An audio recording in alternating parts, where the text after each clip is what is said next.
ಎಲ್ಲರಿಗೂ ಗೊತ್ತಿರೋ ಹಾಗೆ ಬರುವಂತ 13ನೇ ತಾರೀಕು ಹನುಮ ಜಯಂತಿ ಕಾರ್ಯಕ್ರಮವು ಹನುಮ ಜಯಂತಿ ಇದ್ದು ಹನುಮ ಜಯಂತಿ ಕಾರ್ಯಕ್ರಮವನ್ನು ಹಾಸನದ ಕುವೆಂಪು ವೃತ್ತದಲ್ಲಿ ಏರ್ಪಡಿಸಲಾಗಿದೆ. ಈ ಕಾರ್ಯಕ್ರಮದಲ್ಲಿ ಶೋಭಾಯಾತ್ರೆ ಮತ್ತು ಮಹಾ ಅನ್ನ ಸಂತರ್ಪಣ ಇರುತ್ತದೆ. ಇದಕ್ಕೆ ಹಾಸನದ ಸಮಸ್ತ ನಾಗರಿಕರು ಬಂದು ಆಗಮಿಸಿ ಶೋಭಾಯಾತ್ರೆ ಮತ್ತು ಅನ್ನ ಸಂತರ್ಪಣಾ ಕಾರ್ಯಕ್ರಮವನ್ನು ಯಶಸ್ವಿಗೊಳಿಸಬೇಕೆಂದು ಮಾಧ್ಯಮದ ಮೂಲಕ ವಿನಂತಿಸಿಕೊಳ್ಳುತ್ತೇವೆ.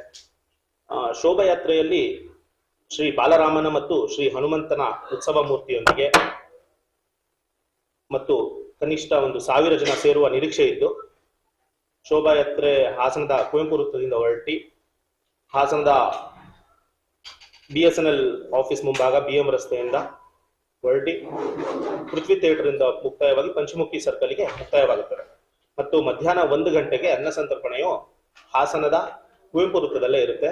ಎಲ್ಲ ಮಾಧ್ಯಮ ಮಿತ್ರರು, ಸಾರ್ವಜನಿಕರು, ನಾಗರಿಕರು ಕಾರ್ಯಕ್ರಮಕ್ಕೆ ಬಂದು ಯಶಸ್ವಿಗೊಳಿಸಬೇಕೆಂದು ವಿನಂತಿಸಿಕೊಳ್ಳುತ್ತೇನೆ.